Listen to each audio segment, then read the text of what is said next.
5 महीना हो गया, 5 महीना में पेमेंट 1 मंथ का आधा पेमेंट दिया जा रहा है। कोरोना काल में कितना कोई मतलब बीमारी से सब ग्रसित है, किसी न किसी का स्कूल का फीस बाकी है, बहुत सारी समस्या हैं। 17,000 से 20,000 का तनख्वाह है। इतना कम तनख्वाह में 5 महीना तक नहीं मिलना, वो कैसे रहेगा? आधी पेमेंट देता है 1 महीने की, आधी पेमेंट किसी की 4,000 रुपये होती है, किसी की 5,000 रुपये होती है। उससे घर चलाना बहुत भारी है। आजकल स्कूलों में बच्चे जितने भी मजदूर हैं, मुझे नहीं लगता कि कोई भी आदमी अपने बच्चे की फीस जमा कर पाया होगा। आप सोचिए 4-5 हज़ार 10,000 रुपये में वो क्या करेगा? ना फीस जमा कर पाता, ना दूध का पैसा दे पाता है, ना अपने घर का खर्च चला पाता है। मजबूर होकर अपनी लड़ाई लड़ने के लिए वर्कर अपने तरफ से रोड पे आ गया है। नमस्कार, आप देख रहे हैं द फॉलो अप। मैं हूं सूरज। इस समय हम रांची के HEC हेडक्वार्टर के मुख्य दरवाजे पर खड़े हैं और यहाँ पर एक भीड़ जो है आपको बैठी नज़र आएगी। यहाँ पर मुख्य गेट पर ही लोग बैठे नज़र आएंगे। ये सब HEC के कामगार हैं, कर्मी हैं और इनकी कुछ मांगे हैं। अभी जो बात की उनसे ये पता चलता है कि इन लोगों को 4 माह से वेतन नहीं मिला है और उस वेतन की मांग को लेकर ये लोग यहाँ पर बैठे हुए हैं सुबह से ही। अभी हम इन लोगों से बात करेंगे और इन्हीं के ज़रिए आपको समझाने की कोशिश करेंगे कि इनकी मुश्किलें क्या हैं, इनकी मांगें क्या हैं और ये प्रबंधन से क्या चाहते हैं। यहाँ कुछ लोग हैं। क्या नाम है? मेरा राजेश कुमार नाम हुआ। कब से बैठे हैं आप लोग यहाँ धरने पे? हम लोग 8 बजे बैठ गए थे, पौने 8 बजे। क्या समस्या? समस्या है कि 5 महीना हो गया, 5 महीना में पेमेंट 1 मंथ का आधा पेमेंट दिया जा रहा है। कोरोना काल में कितना कोई मतलब बीमारी से सब ग्रसित है, किसी न किसी का स्कूल का फीस बाकी है, बहुत सारी समस्या हैं। तो मतलब मजदूर कितना 20,000 पेमेंट है, 10,000 मिलता है, 10,000 में हम लोग घर कैसे चला पाएंगे? तो सप्लाई वाले लोग का तो मतलब समझिए 5,000, 6,000, 4,000 ऐसे सब कोई लोन लिया हुआ है। जितना भी वर्कर हैं बिना लोन का HEC में चलता ही नहीं है। तो यही सब हम लोग का मांग है। मुख्य मांग है कि मतलब पेमेंट रेगुलर करो, 4 महीना 5 महीना का पेमेंट एक साथ दो और पेमेंट रेगुलर 10 तारीख के पहले कर दिया जाए। ये संविधान में भी है, कानून में भी है, इसको लागू किया जाए। यही सब मांग का है। फिर हम लोग का रिवीजन भी बाकी है 2017 से, उसका भी हम लोग लड़ाई लड़ेंगे। यहाँ पर कुछ और लोग हैं, हम उन लोगों से भी बातचीत करते हैं। आप लोगों को 4 माह से वेतन नहीं मिला, आप लोग बता रहे हैं, ये 5वां महीना है जी, 5 महीने से।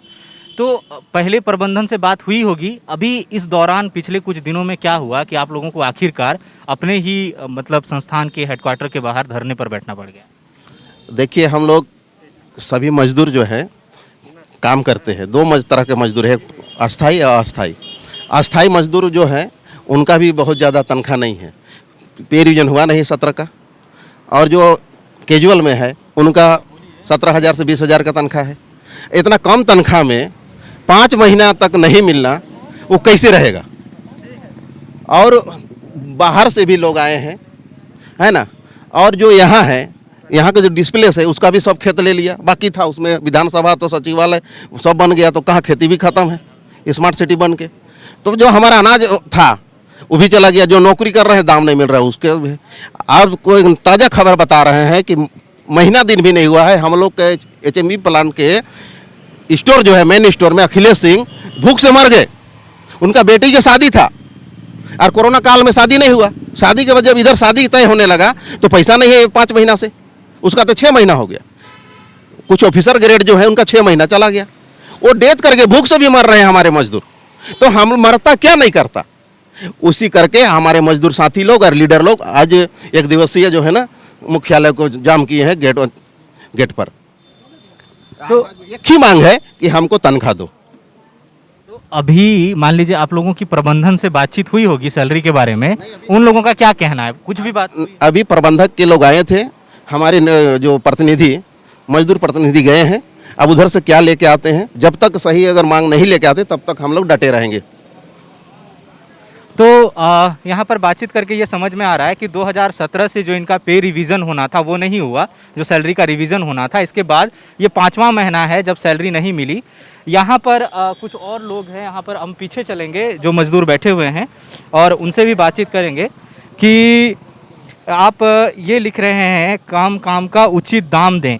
इसका ये मतलब हुआ कि जो आप काम करते हैं उसकी जो तय सैलरी नहीं। हाँ, क्या है इसका मतलब? आप देखिए कि इतना पे 7वां पे रिवीजन लागू हो चुका है, जबकि एचईसी में 5वां पे रिवीजन दे रहा है।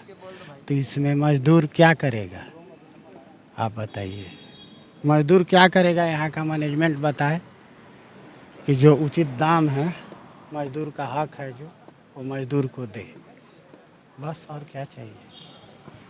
तो यहाँ पर जो उनका कहना है कि जो उचित दाम का जो है, उचित काम का उचित दाम, इनका कहना है कि जो सैलरी मिल रही है वो जितना काम लिया जाता है या जो काम ये करते हैं, इन्हें लगता है कि जो इनका हक है वो पर्याप्त इनको नहीं मिल रहा है। और सैलरी बहुत दिनों के बाद तक नहीं दी जाती, 4 महीने 5 महीने तक सैलरी नहीं दी जा रही है। तो एचएससी कर्मी यहाँ पर बैठे हुए हैं। आज 1 दिवसीय इनका धरना है। मैं यहाँ पर एक और शख्स हैं, उनसे बातचीत करूँगा। क्या नाम हुआ आपका? मेरा नाम राजकुमार शाही है। आज आप लोगों को धरने पे बैठना पड़ा, आप लोगों ने बताया कि 1 दिवसीय धरना है ये, तो प्रबंधन से बातचीत हुई है इससे पहले सैलरी को लेके? इससे पहले हमने प्रबंधन को बराबर सूचित किया है, लिखित रूप में भी सूचित किया है कि आज 4-4 5-5 महीने के मजदूरों का वेतन बाकी है और त्राहिमाम हुआ है। किसी को आप सोचिए कि बहुत कम वेतन है, क्योंकि 2017 में रिवीजन हुआ नहीं है और 2017 में रिवीजन नहीं हुआ तो वर्करों की पेमेंट बहुत कम है। किसी को 4,000 मिलता है, किसी को 5,000 रुपये मिलता है। और इसके लिए पहले महीने से जब पेमेंट वर्करों का नहीं दिया तो उसी पीरियड से उनको अवगत करा दिया गया कि आप मजदूरों का पेमेंट पूरे महीने का दें, वरना आगे चल के आंदोलन बहुत बड़ा हो जाएगा। लेकिन इन पे कोई फर्क नहीं पड़ा और इसलिए हम लोग आंदोलन करने के लिए विवश हुए कि हमें पूरा महीने का पेमेंट चाहिए, क्योंकि ऑलरेडी सप्लाई है और परमानेंट है। इनकी आधी पेमेंट देता है 1 महीने की, आधी पेमेंट किसी की 4,000 रुपये होती है, किसी की 5,000 रुपये होती है। उससे घर चलाना बहुत भारी है। आजकल स्कूलों में बच्चे जितने भी मजदूर हैं, मुझे नहीं लगता कि कोई भी आदमी अपने बच्चे की फीस जमा कर पाया होगा। आप सोचिए 4-5 हज़ार 10,000 रुपये में वो क्या करेगा, ना फीस जमा कर पाता, ना दूध का पैसा दे पाता है, ना अपने घर का खर्च चला पाता है। मजबूर होकर अपनी लड़ाई लड़ने के लिए वर्कर अपने तरफ से रोड पे आ गया है। अब बताइए कि जब उसको काम करेगा, काम करने में कोई काम अपनी पूरी शिरकत के साथ पूरा मजदूर कर रहा है। ये काम लाना इनका काम है, लेकिन काम करना मेरा काम और वर्करों का काम है। सब पूरी तरह से लगे हुए हैं कि हम काम करेंगे और हमको पैसा चाहिए। हम कुछ नहीं मांग रहे, हम बोल रहे हैं काम दो, दाम दो। हम काम से पीछे नहीं हट रहे हैं, लेकिन दाम का नतीजा ये है 4-4 5-5 महीने हो गया है, लोगों को आधा पेमेंट दिया जा रहा है। आधा पेमेंट से आप खुद भी सोच सकते हैं कि आज की महंगाई में, आज की कोरोना काल में लोग कैसे अपना खर्चा चलाएंगे, क्योंकि उधर तो कोरोना काल में वैसे भी आदमी परेशान है, उसके बावजूद आज मजदूर बुरी तरह से टूट चुका है और विवश होकर के आज रोड पर आना पड़ा है। तो प्रबंधन का तर्क क्या है? वो लोग क्या बोल रहे हैं? सैलरी नहीं 4 महीने दी जा रही है, उन लोगों की तरफ से क्या कहा गया? प्रबंधन क्या कह रहा है? देखिए, प्रबंधन ये कह रहा है कि हमारे पास पेमेंट नहीं। मैं उसका आपको बता देना चाहता हूँ कि जो भी मैनेजमेंट है, जो टॉप मैनेजमेंट, उनको भी आधा पेमेंट देता है, मजदूरों को भी आधा। आप ये बताइए कि जो अफसर हैं, अफसर की पेमेंट है 1 लाख रुपये, 80,000 रुपये, 60,000 रुपये, उनकी आधी पेमेंट कितनी होती है, मजदूरों को कितनी होती है? तो आधा लेकर के भी तो हमारा खर्च नहीं चल पा रहा, हम आधे पे क्यों संतुष्ट होंगे? तो इन लोगों की कई मांगे हैं। एक तो पहली बात यह है कि 2017 से जो है उनकी सैलरी का रिवीजन नहीं हुआ। जो सैलरी है मजदूरों की वो भी 4-5 महीने 6 महीने लटका कर दी जा रही है, वो भी आधी दी जा रही है। प्रबंधन की तरफ से ये तर्क दिया जा रहा है कि जो सीनियर ऑफिशियल हैं उनकी भी सैलरी आधी दी जा रही है। तो इनका ये तर्क है क्योंकि सीनियर ऑफिसर्स जो हैं उनकी सैलरी बहुत बड़े अमाउंट में है, तो उसका आधा भी हो जाता है तो उन्हें कुछ खास फर्क नहीं पड़ता। लेकिन जिस मजदूर की सैलरी 12 या 15 या 20 हज़ार है, अगर उसका आधा हो जाता है तो बच्चों की शिक्षा, घर का राशन और आना जाना और बाकी जो घर के तमाम खर्चे हैं वो कहना मुश्किल हो जा रहा है। इन्होंने प्रबंधन से कई बार बात की, जब इनका की बात नहीं सुनी गई तो आखिरकार इन्हें हेडक्वार्टर के मुख्य दरवाजे पर आज धरने पर बैठना पड़ा है और ये लोग इंतज़ार कर रहे हैं कि प्रतिनिधि आएंगे और इनसे कुछ बातचीत होगी और कोई ठोस नतीजा निकलेगा।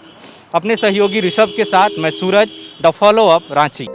विवेकानंद विद्या मंदिर स्कूल एक CBSE affiliated English medium coed school है। हम शिक्षा के साथ संस्कार देते हैं। thefollowup.in. Like, share and subscribe. www.thefollowup.in